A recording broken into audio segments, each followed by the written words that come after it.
Maganda mga bossing, sa naghanap dyan ng 7-seater automatic transmission, baka ubra to sa inyo mga bossing, napakasariwa. 2019 na Toyota Rush. Original mileage nito mga bossing, 32,000 km. Trade in lang to sa ating Toyota Fortuner mga boss. Yan, dalawa available na susi and same time naka 6 airbag. So sa mga interesado dito, pakita natin mga boss kung ano meron dito. Tingnan mo naman kung paano mag tubig ang aircon yan mga bossing. Yan, so dito muna tayo sa ating front area. Ang baba lang ng presyo binigay sa atin mga boss, no? So 2019 model Toyota Rush mga bossing. Check lang natin kung anong kulay, description pala na ito mga bossing. Parang magma gray kasi ito ganitong kulay mga boss, no? Yan, para masulyapan nyo na rin yung loob. Iya kung gaano kaganda yung loob niyan mga boss. Kulay dito is wala nakalagay mga boss.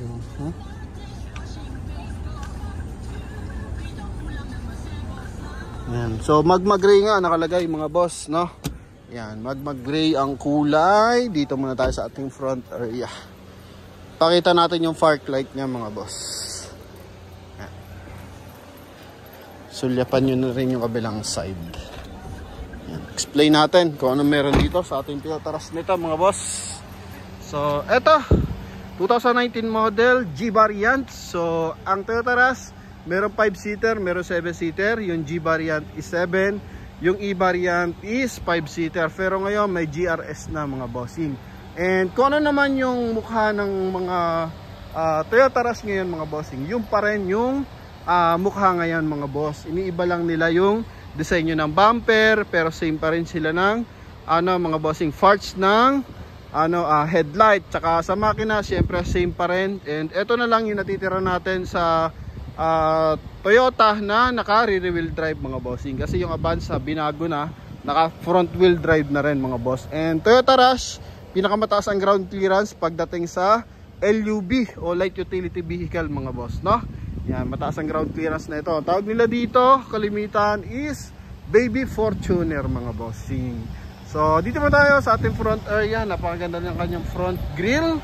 So polish gray tsaka black lang to mga boss, pero kakaiba yung dating niya, no? Then same time hindi to daytime running light mga boss, naka LED lang yung kanyang fog light. Nilagyan natin sa fog light. Coding nito is Friday. Malinis yung fog light tsaka headlight, presentable yung paint, naka R17, naka 2-tone, naka 5 stud. So sa gulong nito mga boss, makapal pa to. 90% red light pa to mga bossing, kasi 32,000 lang naman ang mileage. And mapapansin mo, meron siya wrap around bumper connected sa kanyang cladding. Hanggang doon yan sa likuran side. May signal light sa kanyang side mirror, keyless entry, may rin visor, and merong roof rail mga boss. Yan, pakita natin yung likod ng ating Toyota Rush mga bossing. Yan, so pinaka-protector sa body yan. Diyan nakakabit yung ating sensor. Yan, reverse parking sensor. Then may cladding. Skid plate mga boss, no? So lumalabas lang naman, parang lang naman siya, nagiging accent lang. Yan, silver accent ay skid plate sa harap tsaka sa likod mga bossing. Kasi dapat pag skid plate, malalim talaga yan. Pero yun mga boss is dito lang sa bungad ng front bumper, no? Pero as in, nagdadagdag pa rin siya ng elegantness ng ating unit mga boss, no? So sa pintura, presentable, original paint, wala retouch to. Okay, sa side naman, eto naka-chrome yung kanyang window panel. Pagdating sa interior, eto yung ating interior. Presentable, may airbag dito mga boss. May airbag sa dashboard mga bossing, dito sa steering wheel, dashboard. And same time, eto. Yan, sa side.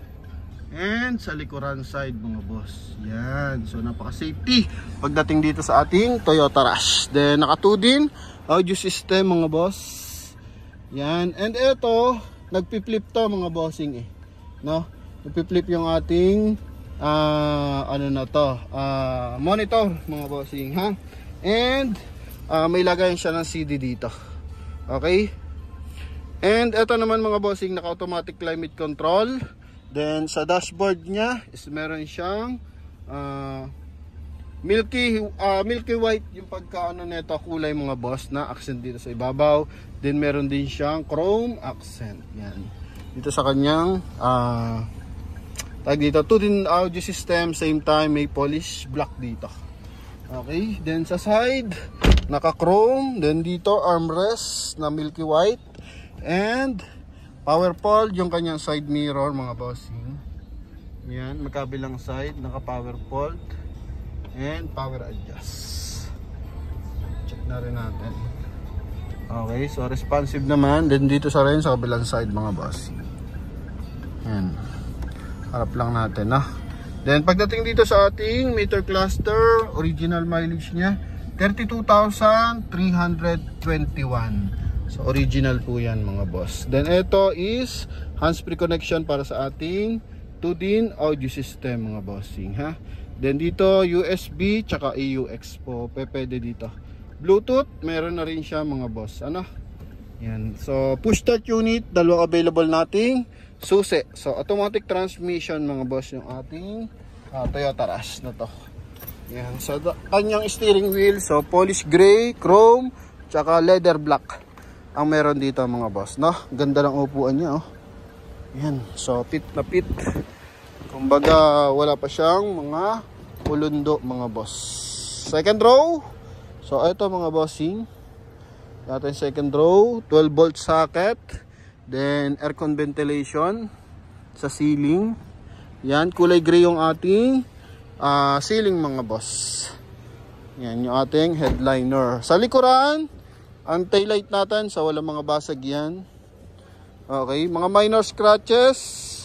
Yan lang, mga ganyan lang mga boss. Mga kalmat pusa. May reverse parking camera, may reverse parking sensor tayo. G-variant po ito Yan. Then ito yung ating third row o tsaka luggage compartment. So pwede ka pa dito maglagay ng dalawang 25 kilos na maleta. Okay, then kung gusto niyo mas marami kayong masakay, so pwede ito mag 5-seater. Tulad na sabi ko, may nilabas na Toyota Rush na 5-seater tsaka 7-seater. So magtatambol lang to mga bossing, Yan. Para maging compartment yung likuran. So ito yung ating loob ng unit. May speaker and same time 12 volt socket mga boss. Yan. Presentable ito mga bossing Gara ng ating unit. Side, ito. Mags, maayos mga bossing Series na mags natin 2018 model. Okay? Yan. So kabilang side naman, check lang natin ang window. So maayos naman mga boss. Ganda ng nito, door opener, naka chrome. Then dito may chrome accent din. Then milky white. Ganda, puting-puti na may parang ivory ang kulay mga boss. So ganda. Yan. So ito mga bossing is makina is 2NR mga boss, So Daihatsu engine, Toyota, sister company ito ng Toyota mga bossing. So gumawa nito is Daihatsu para kaalaman ng lahat mga boss.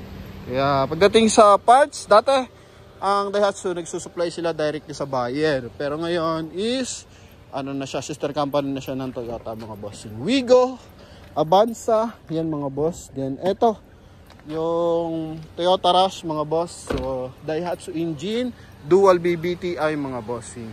Yan. So pakita natin yung kanyang engine bay. So 1.5 liters, 4 cylinder. Ito mga boss, maayos pati yung hood niya. Yan. Okay, then ito yung makina. So nakaganyan kasi pa to mga bossing, rear wheel drive. Then walang issue ng bangga at baha to mga boss. Napakaganda ng timing ng makina nito. So makinang gamit, Motolite Gold na 1SM. Yan, so sa mga interesado dito mga boss, pwede na kayong tumawag sa ating contact number na nasa screen. Connected yan ng Viber and WhatsApp. Yan mga boss. So ready to sell na yan mga boss. And price pala, nalimutan ko ang price mga bossing, 740 pero sa atin mga bossing is only 690,000 mga boss, Yan. So kasama na dyan yung transfer of ownership. So reasonable price naman kasi mababa ang milyahe. and talagang presentable mga boss. Okay? Yan. So, sa ating mga buyer na interesado dito, so tawag na mga bossing. Ano po? Yan. So, eto mga boss. Yung ating Toyota Rush sa halagang 690.